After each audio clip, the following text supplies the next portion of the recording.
Welcome to the Players Instinct Podcast, Episode 5, presented by Arena Club, presented by Rise Above Athletic Apparel. We appreciate you guys being here as always.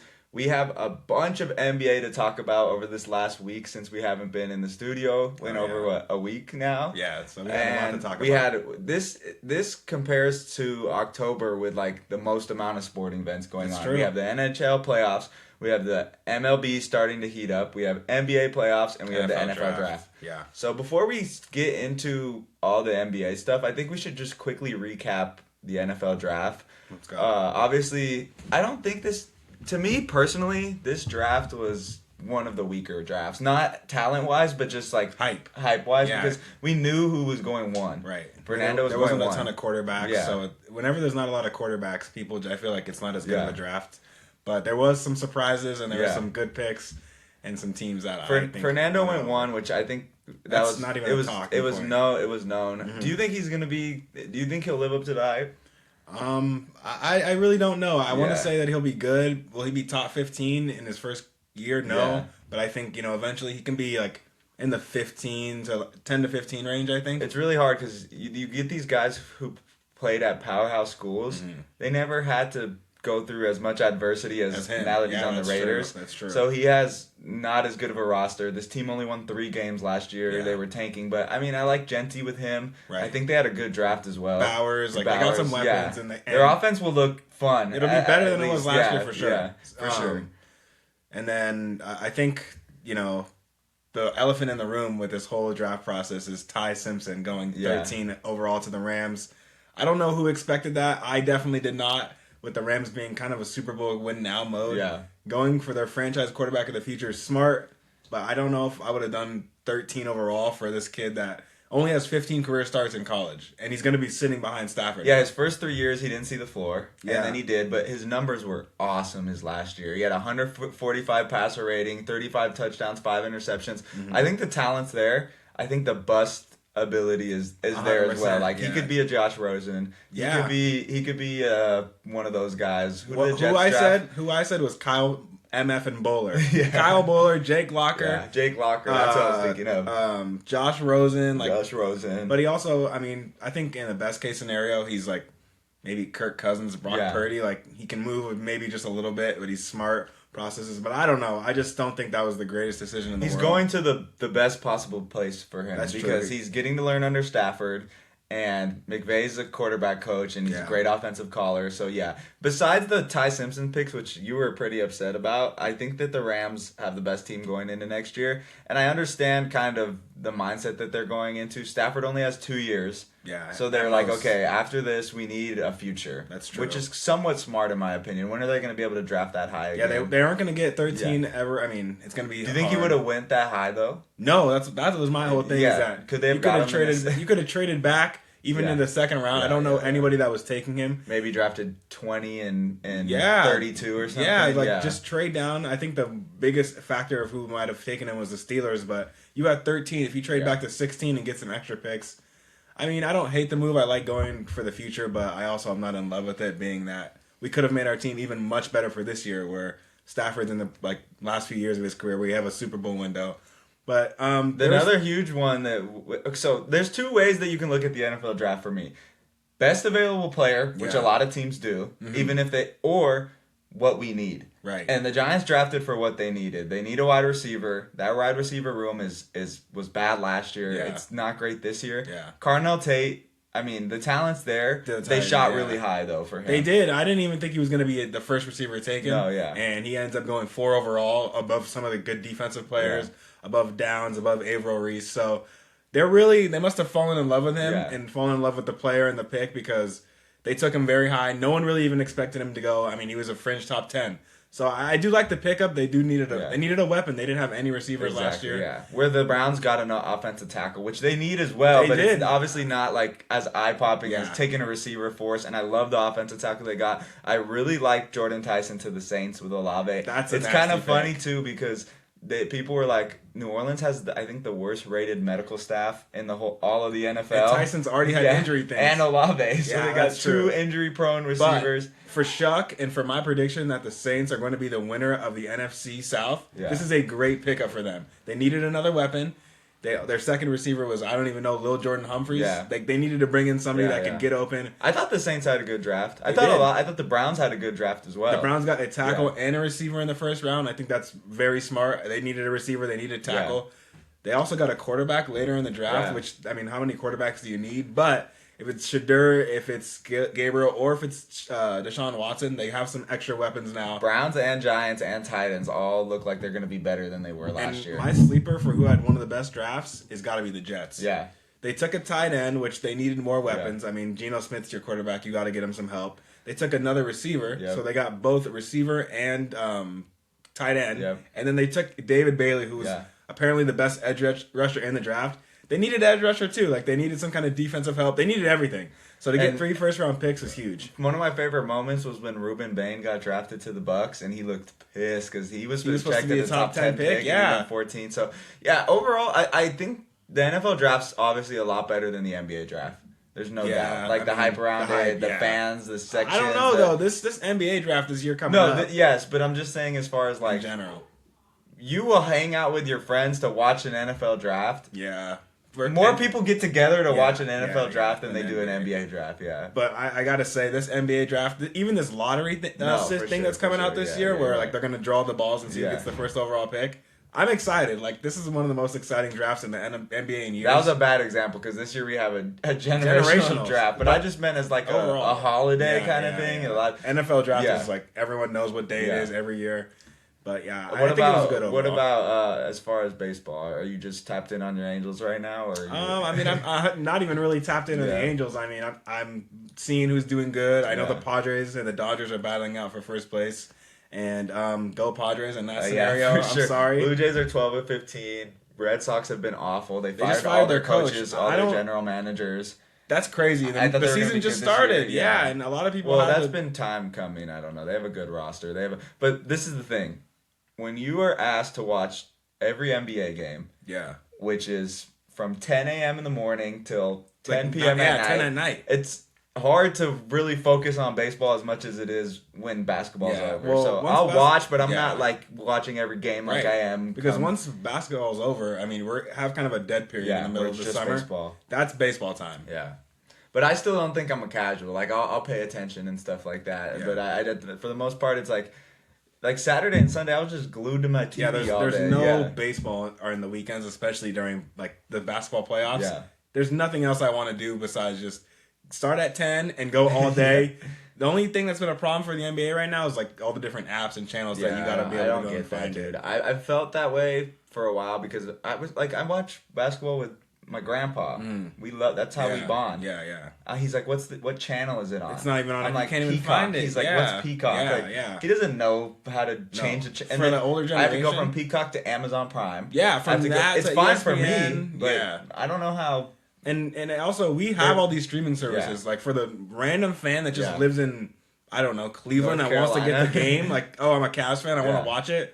I maybe don't have Peacock. No. Like, usually we're able to go on TNT, start at 10, and then not change the channel. Or ESPN. Yeah. But now, I mean, that's just like a first world problem, I guess. No, like, this is but I feel bad because they're predicating to younger viewers. Yeah. 70 plus older don't have streaming services. What about like even that. Like the 50s? Yeah. Like, sometimes my dad don't know what channel the game's on. Yeah, and they ask you, and whatever. But overall, the playoffs have been really fun. I want to start off with OKC Phoenix. We'll start in the Western Conference. Okay.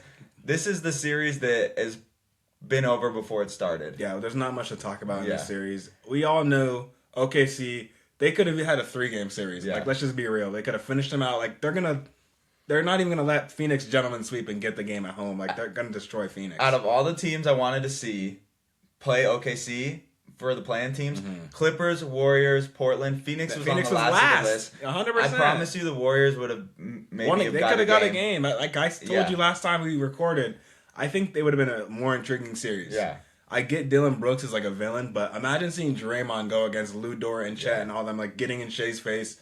Curry's going to win you a game like he did in the play-in, so I don't know what happened with Devin Booker, but when Brooks is giving you 30 and Jalen Green's giving you 25, Booker, you got to show up, bro. You got to have 20. I think this is the weirdest. This is the first year I can think of off the top of my head where defense has been outplaying offenses. Yeah. A lot of times. Yeah. Maybe in the Cavs-Raptors game, it was just That's bad bias, offense. yeah. But like, there's like, the Spurs were down 17. And they just locked in defensively. What was it, a 23-4 run or something like that? Yeah. Same with this OKC series. And I was thinking before we were on the pod, and I didn't say this to you, but in my lifetime, is OKC a top 5 defense I've ever seen in my life? Oh my god! And I think I gotta say yes. They gotta be in the conversation. They have so many guys that they can throw at you defensively. I mean, as much as we rag on Chet, he's awesome. He's a great defender. Hardenstein is not a slouch. Lou Dort, Cason Wallace, even Shea can sit in a chair. And then they have these guys who coming off the bench. Caruso's he's a pit bull. Incredible defender. AJ Mitchell world. is a very underrated defender. Sorber went out at the beginning of the year with an ACL tear. J-Dub's hurt. J-Dub, yeah, he's a great defender too. It's scary, bro. It's bad. It's scary. And I mean, we'll talk about it when we get into it later. But I mean,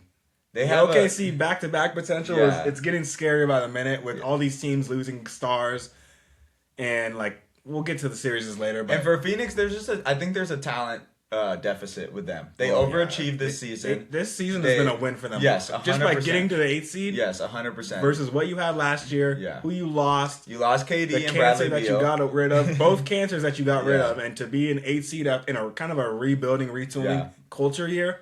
It's good for the program. Dylan Brooks is obviously a culture builder. Yeah. So I want to give them props and maybe give Phoenix or OKC a good game tonight, but I really see it being the hardest game is the 3-0, the closeout game. Yeah, it could be a blowout OKC's way, or we could see what happened in the Houston Lakers series, which we would hope. I give one guy a lot of credit. Brooks has been awesome. He shot a lot this series, but he competes. Well, I mean, he's going to have to shoot if Brooks is going to be shooting, or Booker's going to shoot 13 times in the game. Green and Booker have been very underwhelming. Booker hasn't had over 25. Yeah, but Green's at least shooting and being. I don't know. I've been really disappointed. But he's been doing a lot of complaining with the refs. He did that whole press conference, buddy. It's OKC. We've seen this thing for 3 years. You know they're going to get calls. Yeah.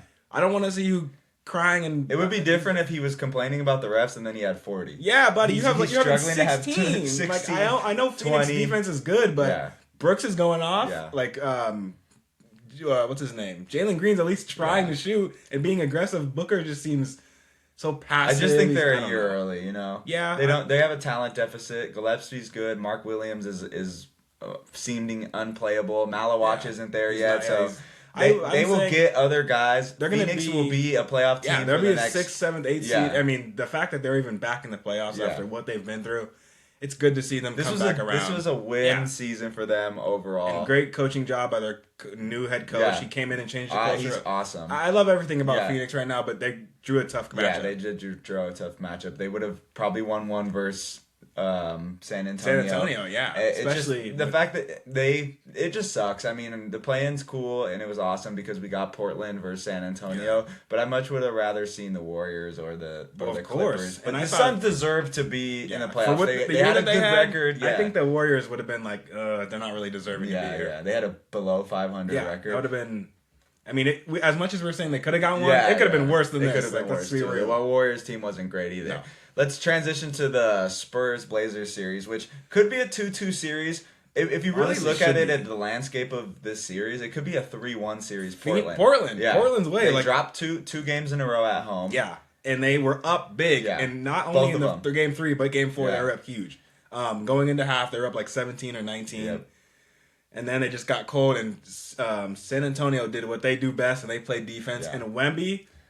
let's just say it. He had one of the greatest playoff games I've seen from him, and he's only had 2. Yeah. His first game, he had 35. This game, he had, 7 blocks? Yeah, 30, 3 steals or something like that. And he's only playing 33 minutes. It's just ridiculous.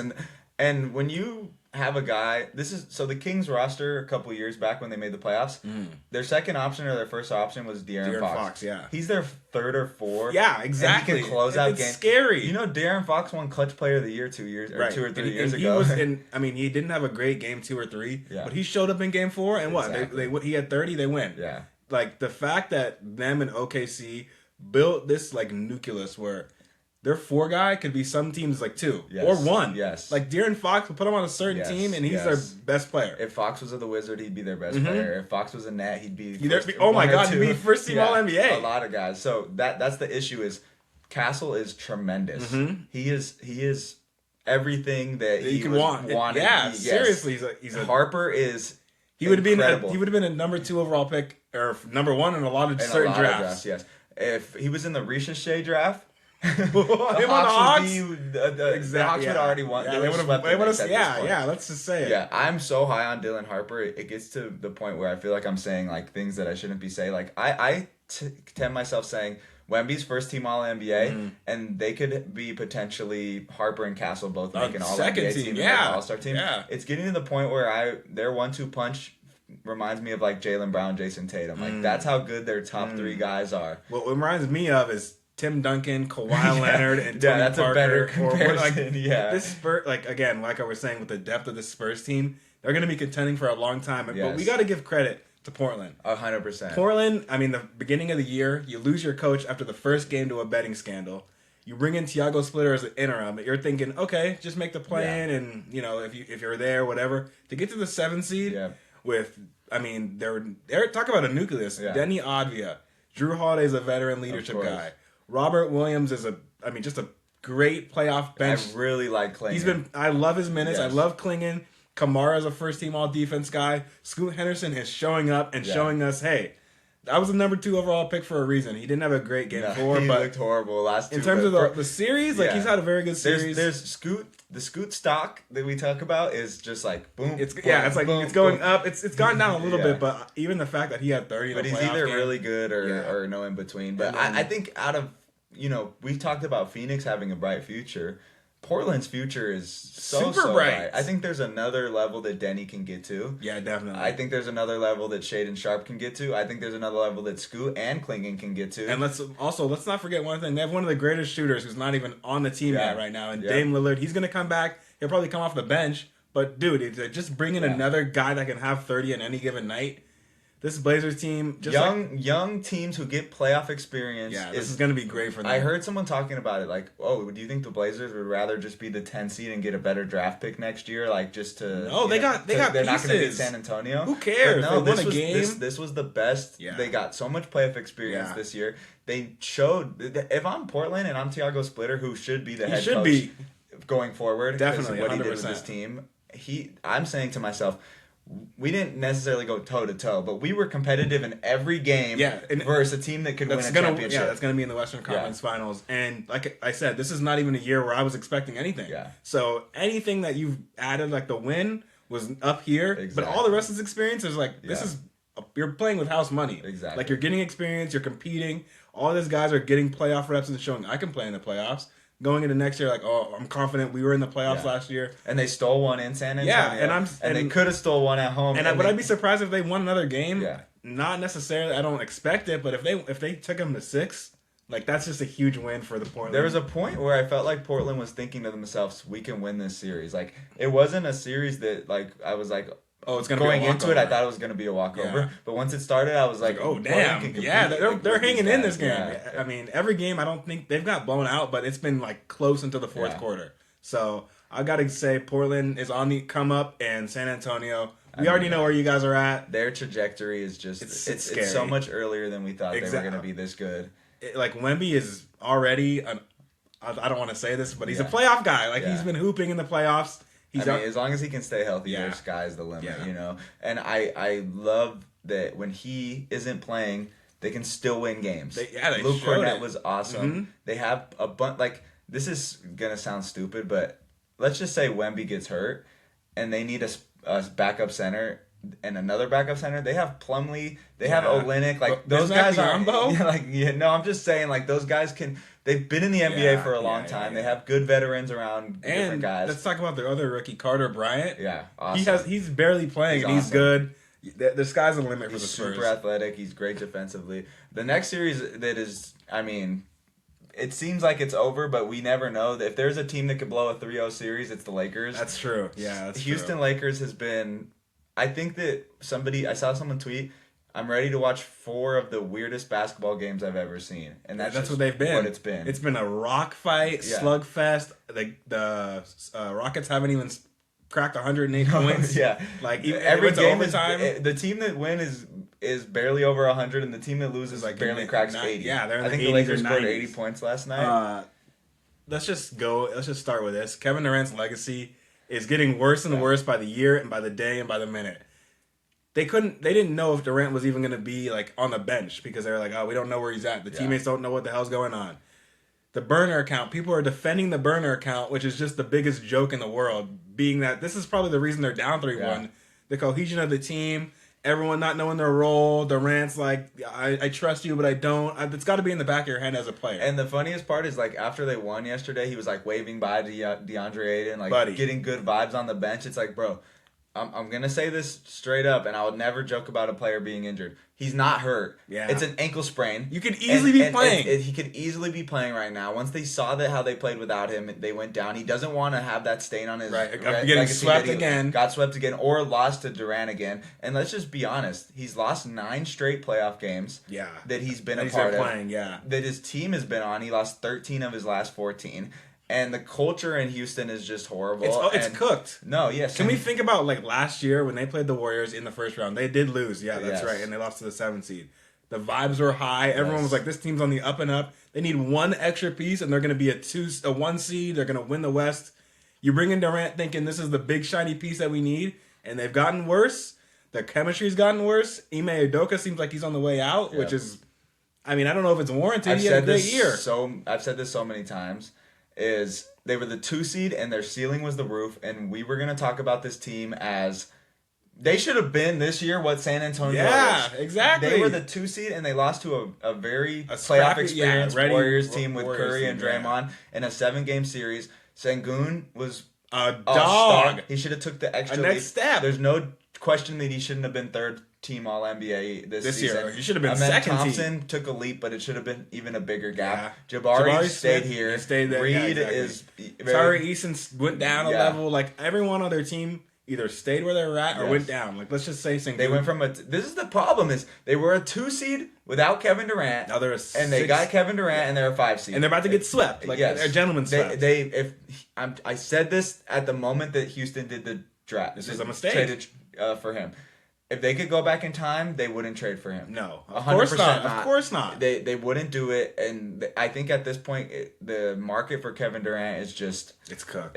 He is known as the best plug and play player. But where's the last time history? But where has he plugged and played in the last 4 teams that they've won? Exactly. He plugged and played, and he ruined the vibes in Phoenix. He left, and now Phoenix is better. He went to Brooklyn. And he plugged and played and ruined their future. Yeah. They had all these picks and all this stuff. They traded for Kyrie. They did all this crap. Like, they're still effed up from, what was that, 2021 when he went there? Yeah.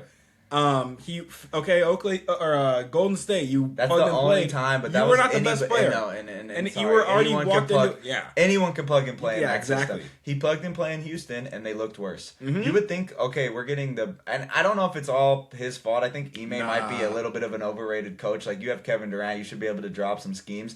And no more rants on Kevin Durant. Houston's offense is abysmal. It's bad. It's just so hard to watch. Yeah. Sengun, with 5 seconds left, just go to the middle of the floor and like bang back down and try to throw a little scoop shot up at the rim. You know when teams are like trying to run out the clock at the end of the game and they're just dribbling. That's what they do. Yeah, it's like a Paolo Banchero possession. Right, but they couldn't even regular season the whole game. But the thing is, maybe you were right about Ime Udoka because they had a 6-point lead with 30 seconds left, and you ended up going to overtime. It should be a 2-2 series. It should. That and was it should one be of the shaky. worst collapses I've ever seen.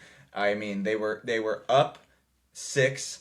All Jabari Smith Jr. had to do was advance the ball. He threw a long pass. Marcus Smart got the steal. They fouled a 3-point shooter. Then he made all 3. Reed Shepard trying to dribble the ball up, and LeBron pokes it out with the easiest poke out. Yes. That's a rec league poke out. Yes. Where you go behind the guy, tap it forward.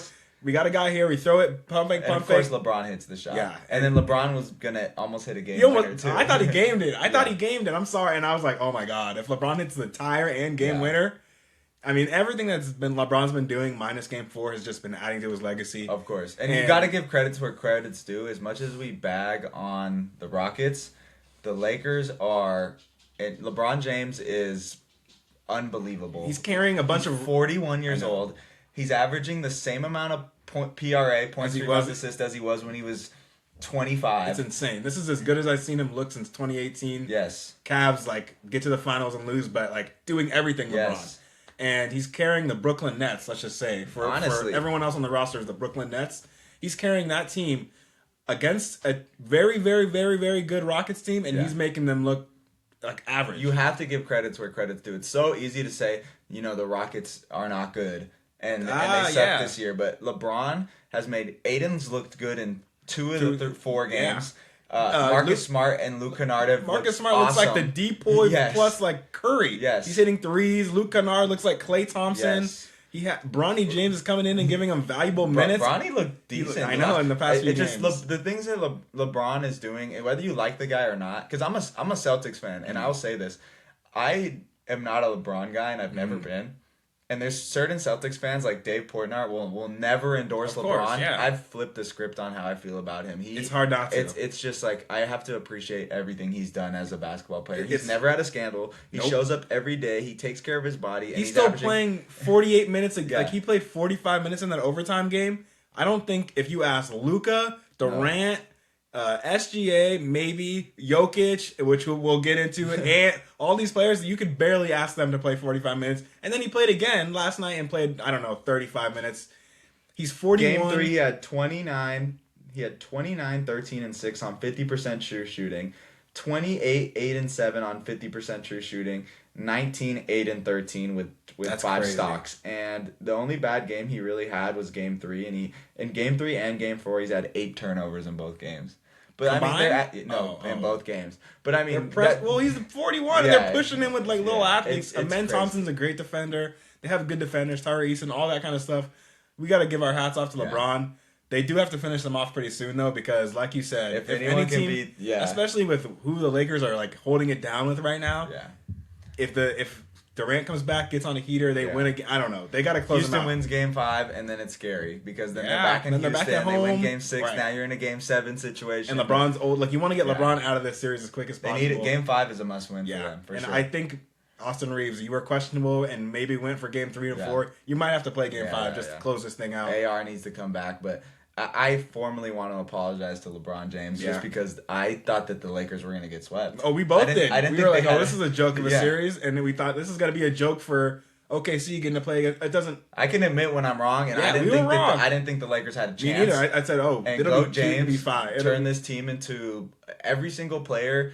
Whatever their ceiling was before the series, 3 levels. Tripled. You know what I mean? Luke Kennard has been one of those guys who never has found his footing in the playoffs. And every team he's been with, he's good in the regular season, then he gets to the playoffs. He can't play. And he's had 20 in 3 games. I mean, Marcus Smart was a non-factor for 3 years. He was done. Yeah. Revitalized his career. Yeah. Credit Marcus Smart for that as well. 100%. I think the Lakers close this series out for sure. Yeah, they will. And I think that the next round of Lakers OKC is potentially not going to be as close as we think, but who knows? Luka comes back.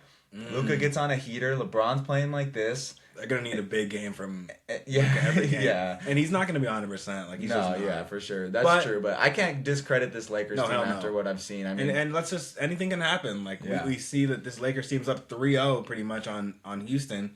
No one expected that. So if they get a game, they win in game OKC 1 or something OKC. like that. No J-Dub is it's something. Yeah. It's definitely a factor. I still think. Let me not even say. I don't want to underestimate this Lakers team or LeBron anymore. Let's just move on to the series of the. Let's wake this thing up. Let's wake this podcast up. The series that no one wants to talk about, especially no one on this pod, but we definitely have to talk about. Ayo Dosunmu, Rudy Gobert, and Julius Randle and the Timberwolves are spanking that Jokic ass, and we got a Jokic defender right here. And let me just preface this by saying, Jokic, as much as he's struggling, he's having statistically one of the this is still just normal ho hum. 25, 10, 14 and 10. He's doing his normal thing. But if you're what does that mean? If you're watching the game. If you're watching the games that he's playing and not just reading the stat sheet, this has been a very, very, very disappointing Jokic series, and I'm honestly very surprised. I thought, okay, game 1 and 2. We both picked Nuggets, right? Yeah. Right? We said, we both picked Nuggets to go far, right? I feel bad because if you know me, if you find a player before they become super popular, you with AD, right? You saw him in high school, you were like, I really think this guy's going to be special. I liked Jokic as soon as he got drafted. That's true. And you've been on Jokic even like when he was in the bubble. That was kind of his coming out, against the Clippers. But a year or two before that, when he was like, what was he, second team or made an all-star team? You've been on him. Yeah, but so, I this is the worst playoff series he's ever had by far. And you can say yes, he's putting up whatever 25, 10 and 8. But his shooting percentages are bad. He's had 10 turnovers in the last 2 games. And he can't score in the fourth quarter. His clutch numbers are, and I'm used to him doing things like step back fadeaway threes that he can't hit a 3 right now. And I want to just talk quickly about game 4. He was in the game and had 10 points in the first quarter. He was 4 for 5. Yeah. This Jokic, the stuff that doesn't make sense to me is game 1, game 2, he had combined 10 points in the first half. And then he went 4 points and 6 points. And then it's like, okay, game 3, they lost, which a game that they probably could have won as well. Same with game 2. Like, the Nuggets should have been out of this series by now. Done, yeah. And then we get to game 4, and it's like, this is a typical Jokic game. Yeah, he's going to have 40, 15, and 20. I texted you after the first quarter. I was like, oh, no. Here we go. Yeah. Because he had 10 in the first quarter, and it's like, you think, like, okay, game 1 and 2, he's figuring Gobert out, but it's Jokic. Yes. He's the greatest offensive player, in this decade, definitely in the past 50 years. He's gonna figure something out. This is the first time that Jokic has looked like a human being. In his whole playoff career. Yeah, exactly. And he's getting a lot of slack for it. But this is the thing: you can talk about Jokic's inability to score, but you have to mention Rudy Gobert. I was starting to the hate on Rudy Gobert is much more than the love, and this is why. 2 reasons. In Utah, he was asked to do way too much. They wanted him to guard guards a lot of the time, which he's not. He needs to be able to guard a center. That's it. And last year when Luka hit the game winner or 2 years ago, and when he was in Dallas when they went to the finals and he hit the game, Rudy should have never got switched on. Jaden McDaniels should have fought over that screen. And I've been finding myself saying uncomfortable things about Rudy Gobert recently. I think he has had a better career than Kyrie Irving. I think he's had a better career than Paul George. I think he's had a better career than Damian Lillard. I think he's had a better career than a lot of these guys that we give credit for being so-called playoff risers, when Rudy Gobert is the greatest defender of our generation. Yeah. He has 4 defensive player of the year. I've chastised this guy for so long, but his defensive metrics when he's on the court, when he's off the court, he needs to get his flowers right now because 100%. He is locking up the best player in the world. Yeah. Making it difficult for him every single night. And you know what? I know I'm ranting, but the 2-man game between Jokic and Jamal Murray is the 2 most is the hardest thing to defend in the NBA, in my opinion. Yeah, it is. It's the best combo. I haven't seen it at all this whole series. I agree with a lot. Everything that you said about Gobert is 100% true, and I've been known to flame this guy, but you were right about you shouldn't be switching Gobert onto a pick and roll and letting him get switched onto the guard. Like that famous clip of Steph Curry making him do like the 360 by a pump fake and a jab. Like, obviously, he's Gobert. He's 7'2". He's not the most limber and like athletic guy, but against the center, especially against Jokic, his defense is the perfect kind of defense against Jokic. Yes. Jokic is a back down center. He's going to do little hook shots. He's going to try to pump fake you and all that. Gobert is perfect for that role. And Jokic has been struggling a lot in the fourth quarter to get a shot off.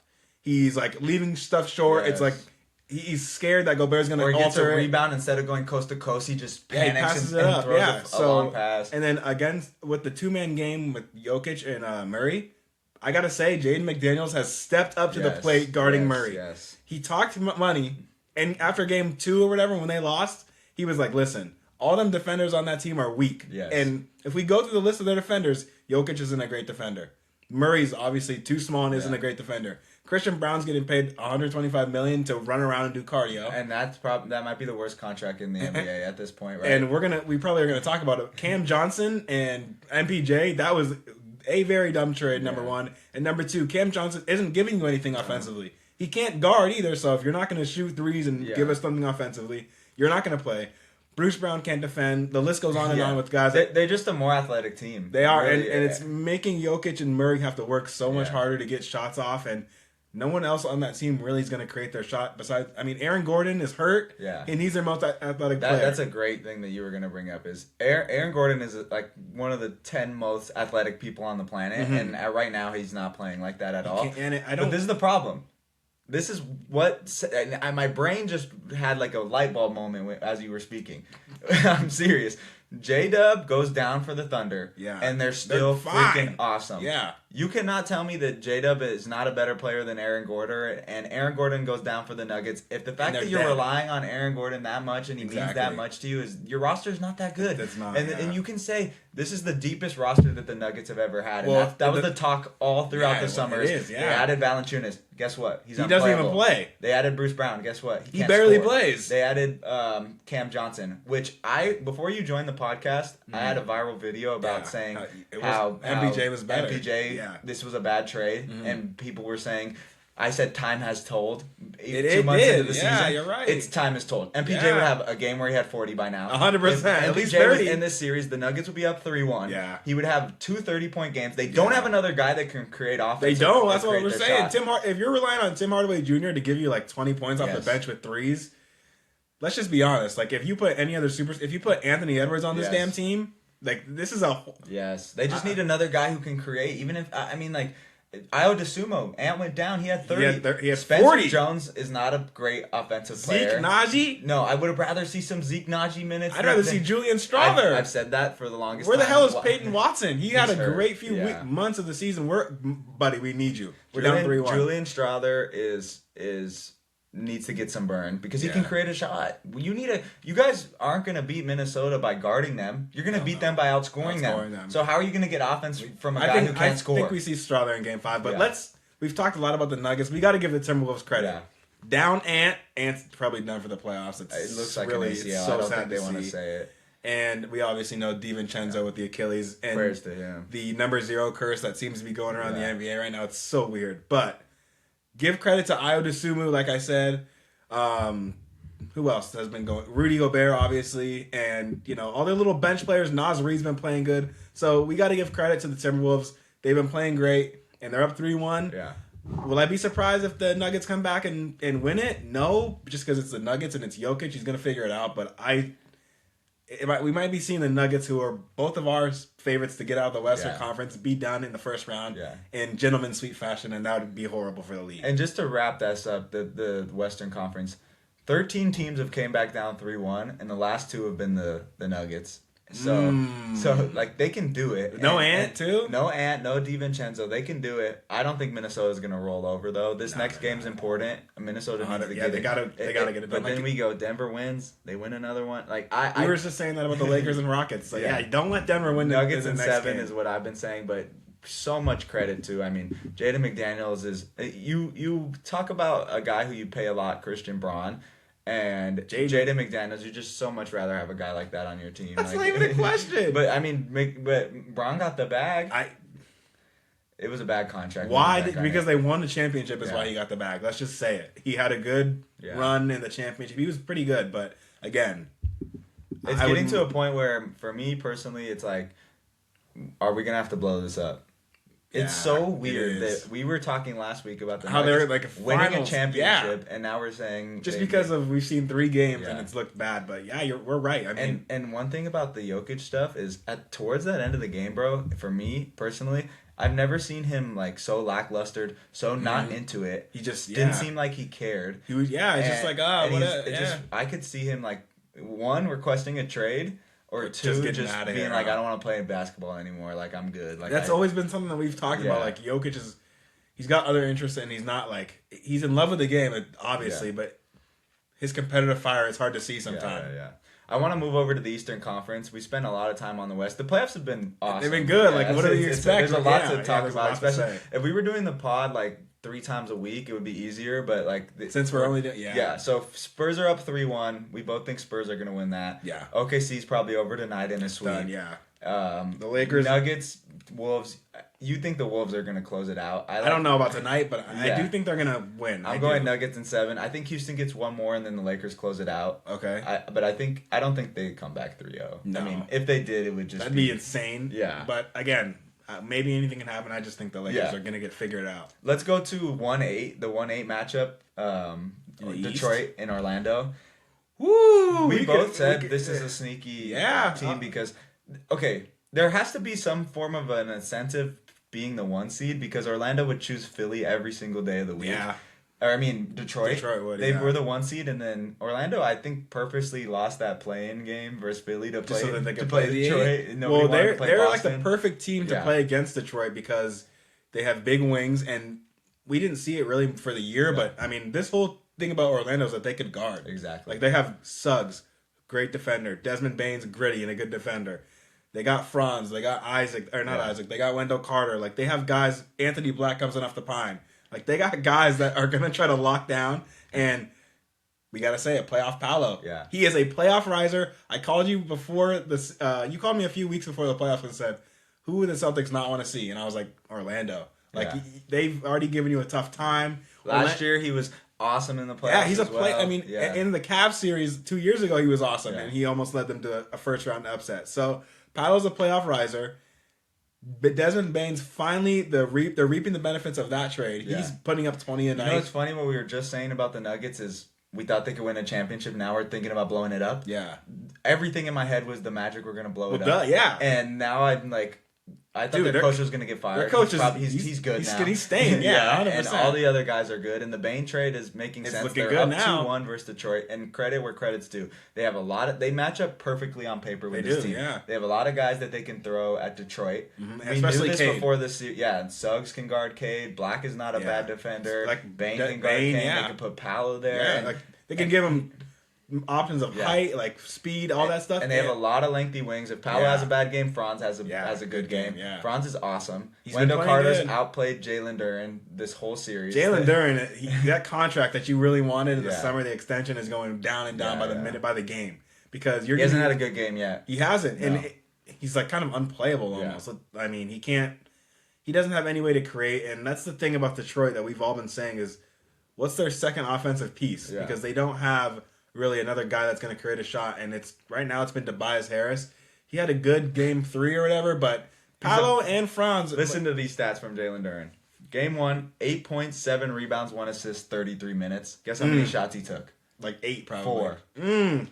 Game 2, 11, 4 for 10, 3 for 5 from free throw, 9 rebounds, and 3 turnovers. That's been his best game, I bet you. And in game 1 he was minus 21. Game 2 he was plus 21. So that's And then game 3, 8 points, 10 shots, 3 for 10, 9 rebounds. So he hasn't had a double-double in the playoffs, and he hasn't had more than 11, and he hasn't had more than 10 rebounds. This guy's points and rebounds at the end of the season was 40. Yeah, and Cade went down with that injury, and we were talking about Jalen Duren being one of the best players in the league. And Dennis Jenkins was like a sneaky most improved guy. All this stuff, they just don't have enough scoring, they could win this Orlando series, but they're not making it out of the East. I mean, come on, they have looked so unimpressive.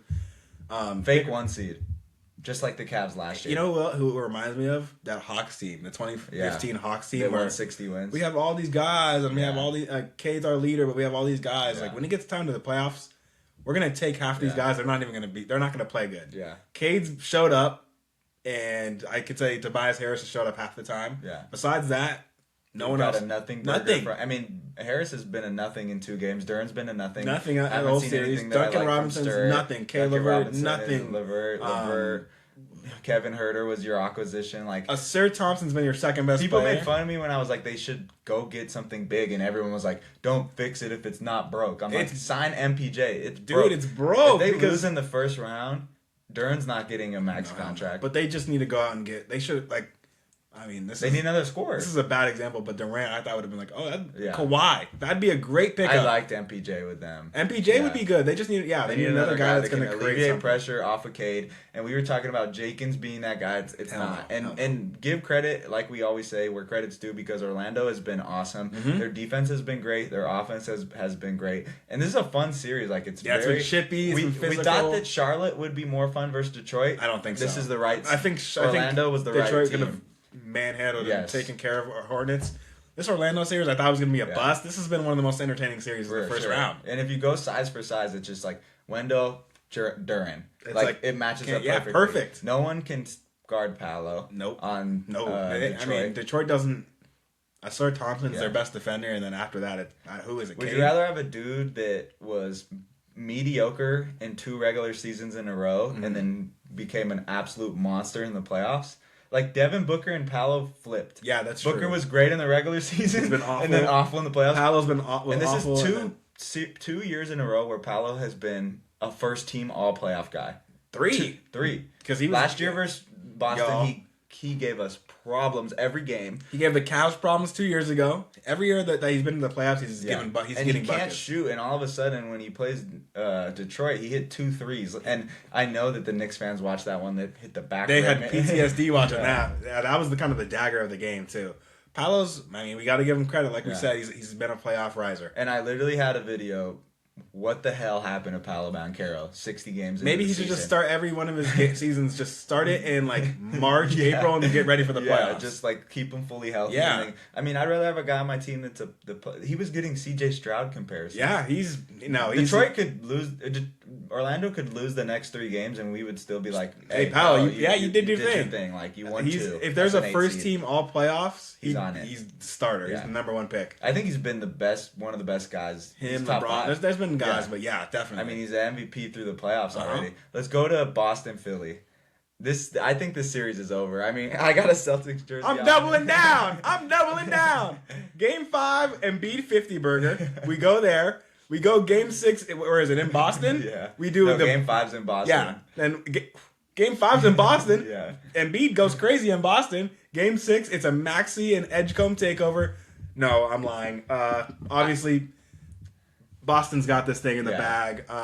I don't know why Embiid even came back. It honestly made their offense worse. They look better without him. He got just his. Offensively. He got his. scored, That's but cute. nobody else. We don't care about Edgecombe didn't look involved. Maxey didn't look involved. Maxey was giving you guys buckets. He had 32 games in a row. The moment that Embiid comes back, he's just going to take all the shots. He's going to hold the ball. He's a big man. So you're going to give him... I feel sorry, man. He looked gassed. Yeah. And shoot around, he looked gassed. Well, I mean, he just had... It's over, bro. It is. It's this Philly, he's done. This is it. He should... I mean, Philly's getting rid of him. What could they get for him if they traded him to the Nets? The Nets wouldn't take him right now? No, teams would want him. I'm just saying, I've seen enough in this series, highlights from Edgecombe and Maxey. Oh, yeah, they got to get rid of him. That I am fine with the foundation that we have. That's a great foundation. Even Paul George has been good. Mm-hmm. So let's get off this Embiid contract. Let's bring in somebody that we can. Yeah, and then bring in some picks. Let's build around this Edgecombe and Maxey like backcourt is the future. Like and I know Sixers fans know this because early in the season they were so happy to have Edgecombe playing well and Maxey playing well and Embiid playing well. Well, one of the 3 of those guys can't play well all the time. And Embiid's awesome. If he gets he came back and he still scored last game. Yeah, he can't move like he did, and he's not healthy. But star power wise, like we always say, like teams that could use a star. My personal team that I think would be great if they had a star would be the Nets. Yeah, Nets got picks. Nets got guys that they can trade away. Yeah. Give them Claxton and give them a few picks.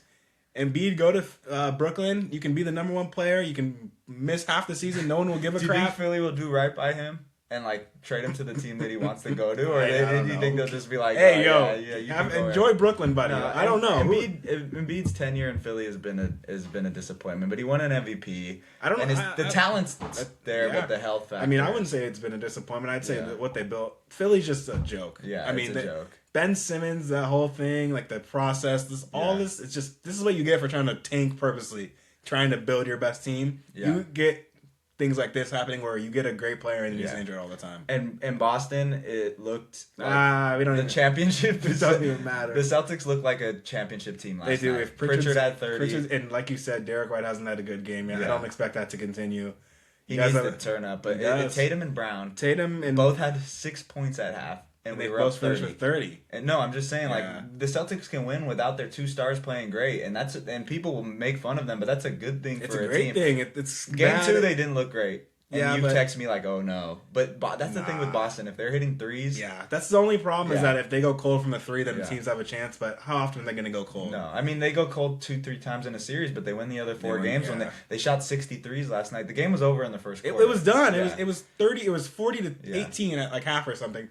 I want to bring this point up before we get to the other series.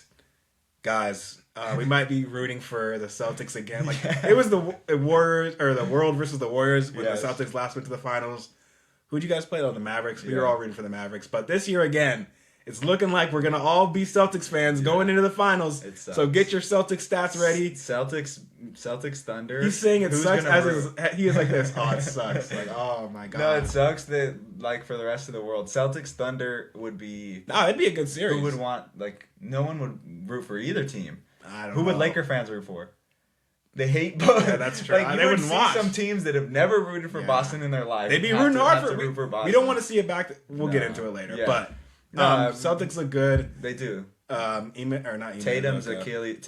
Jason Tatum has had his ever since the Achilles, his aura has been gone through the roof. And this is his most rebounds and assists he's averaged. So he's getting better. It's crazy. He looks better. Injury. He had 5 for 10 from 3 yesterday. If his 3-point comes back, he's going to be giving you 30 points. I think the series is over. Boston wins in 5. It's been over. Yeah. We all know it's over. I don't know who you guys playing in the second round. Either the Knicks or the Hawks. That's a good one.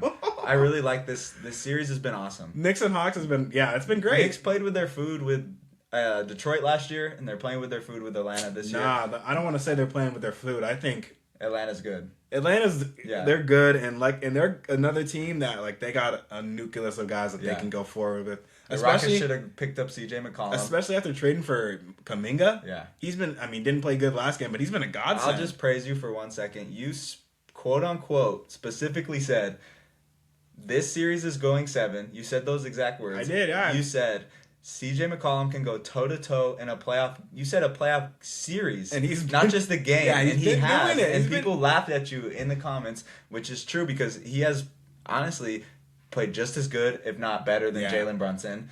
And for the series, Onyeka Okongwu has been incredible. Amazing. Daniels can't score, but he's such a good defender that they keep him out here. The X factor, and it's crazy to say that the best player on the Hawks is the X factor, but he hasn't played good once. He hasn't. He had a 20 little point, whatever, but when he was playing good in the regular season, it was 25, it was 10, it was 8 assists. Yes. He's getting guys involved, he's scoring. Yeah. We need, if my prediction's going to come true, he's going to have a good last 3 games. He's been getting locked up by Hart, OG, but, for the Knicks, this is the thing. If Jalen Johnson, turns it around, it's his first real playoff experience, so it's like he gets a pass, I think. That's true. But if he turns it around, then they win.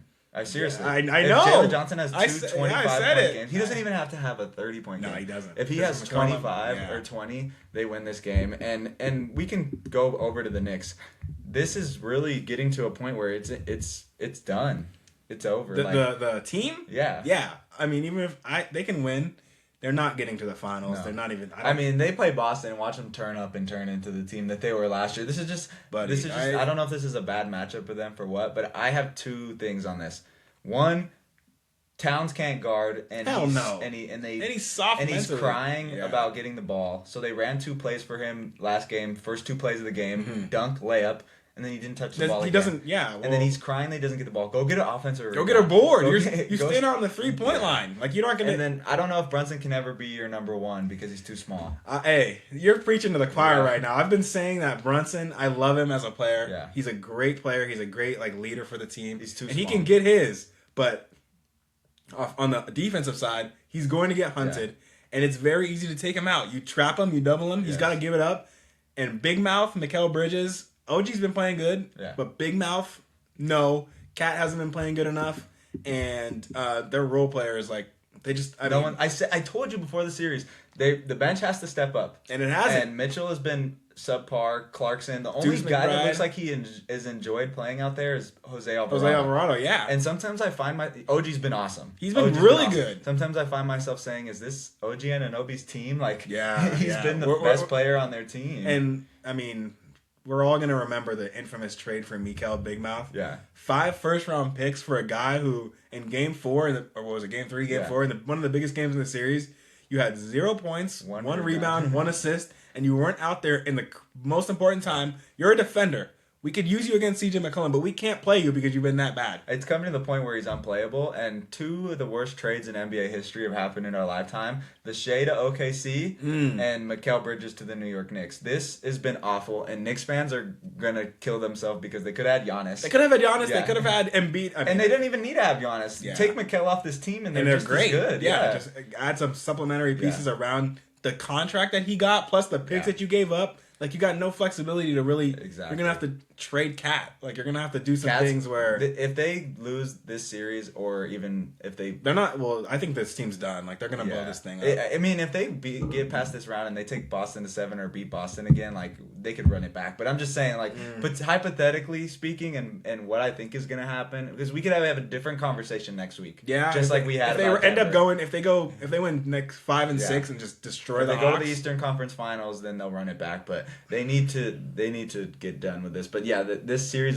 has been fun though, because CJ McCollum, so many teams. He was a guy who nobody wanted. I thought his career was over. I forgot he was even in the league. And he was Celtics on the Wizards fans, I forgive him for the second apron and the players. If he beats the Knicks, if he beats the Knicks, because you guys would make quick work. You guys, it's you. I don't even know. Let's do the last Eastern Conference. Let's do it. The last series. This has probably been the most boring series for me personally, from a viewer standpoint. Cleveland Cavaliers Raptors. Last game 4 was one of the worst basketball games I've ever watched in my life. There was 5 dudes that shot 6 for 23. Mitchell was awful. Harden was awful. Ingram was awful. Barrett was awful. Yeah. Barnes was the only good player. And Ingram hasn't had a good game yet. Mobley is. I'm gonna be honest. Like I was like, okay, let's get to the next series, and I was thinking, like, who the hell was that last next series? I could not remember. It's what it is. It's an unforgettable series. No one. I couldn't tell you a single thing that happened. We just did a deep dive for an hour into every single game. We're gonna do this series right now. Let's do it. I couldn't tell you what happened. Harden is obviously a playoff dropper. They both had good first 2 games. Mobley was, what do we call him? 18 and 11 guy. Yeah. He hasn't 19 and 9. That's his name, and he hasn't even lived up to 19 and 9. Yeah. I used to be in love with Donovan Mitchell, and his playoff resume was elite. And over the past 2 games in a series against the Raptors, like, bro, this should be done. Yeah. Like, the Raptors are a fake 5 seed. You can't even score 22 points. Like, I think he had 16 and 20 the past 2 games, and his shooting percentage is in the toilet. He's getting clamped up by Colin Murray-Biles and Scotty Barnes. Listen to this. Game 1, 17 and 7. Game 2, 25 and 8. Game 3, 15 and 6. Game 3, 8 and 9. Like, it's over. He's 18 and 8. Like, that's his. I forgot. I heard somebody say he was going to be like the next Kevin Garnett. Yeah. That depoy he won #1 was fake. He still can't score 5 years into his NBA career. He has the offense hasn't got any better. The 3-point shooting hasn't got any better. It's gotten worse. And Donovan Mitchell, let's be honest, this is what it is with Donovan Mitchell hoops. It's just first or second round exits. It's underwhelming. And he'll score his points in games that he'll lose. Like, in any meaningful big game, I'm sorry, I don't trust Donovan Mitchell. And yeah, I don't know. I don't have much. I saw the funniest tweet that I'm trying to find. And like, the thing about the East, and what I was talking about earlier with the Celtics, why he looks, is who in the East scares you if you're a Celtics fan? No one. The Knicks don't scare me whatsoever. I'm sorry, they look the worst this year. I can't find the Donovan Mitchell tweet. The Cavs, they said he's like the biggest. He's like the Baker Mayfield of the NBA. He is just the golden boy. But like everyone talks about how much they love him and how he's like a playoff. He can't be a 1 on a championship. No, we've tried it. We've tried it. And Mobley can't be a 2 or a 3. And it's the honeymoon Harden. That's what it comes back to. You're right. Yeah. We talked about like, Harden's gonna be so good for this team in the playoffs. I think I'd rather have Garland at this point. Yeah. Like, either way, the Cavs have just LeBron ain't going back there after seeing like this whole thing play out, and like the East is just.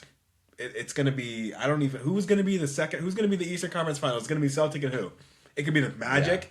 Yeah. I wouldn't be surprised. It could be, one of those 4 teams is going to make the conference finals. Magic, Detroit, Cleveland, and Toronto. One of those 4 teams is going to be in the conference finals. Celtics. I mean, let's just start making the banners now. Yeah. They have to win the East. 3 teams that are winning the NBA Finals, I'm going out on a limb here. This is crazy to say. Spurs, OKC, and Boston. Wow. Yeah. Who would have thought that? In the beginning of the year, we all would have thought that. Yeah, exactly. There's not as much parity this year as Denver. We really needed you.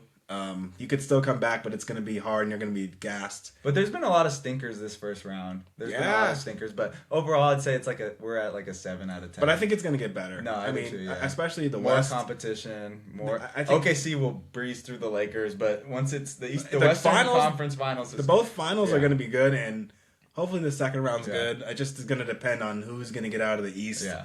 Who's like this Hawks Knicks series is huge. It's a big series for just the competitiveness of the East and how easy it will be. Because I think the Knicks and Celtics it's going to be a good series. The Knicks, I mean, they're probably the second best team in the East on paper. But talk about bright futures. The Hawks have a bright future. Hell yeah. Portland. Like they're going to be, because they got a pick too. That I think they're going to get either the Bucks or the Pelicans pick. And this team was nothing. And or a year ago we were like, okay, Trae Young and what? Yeah. And now Trae Young's gone. Yeah. You got a nice little nucleus of guys, young guys. Their number one pick is not even a factor, and they're still good.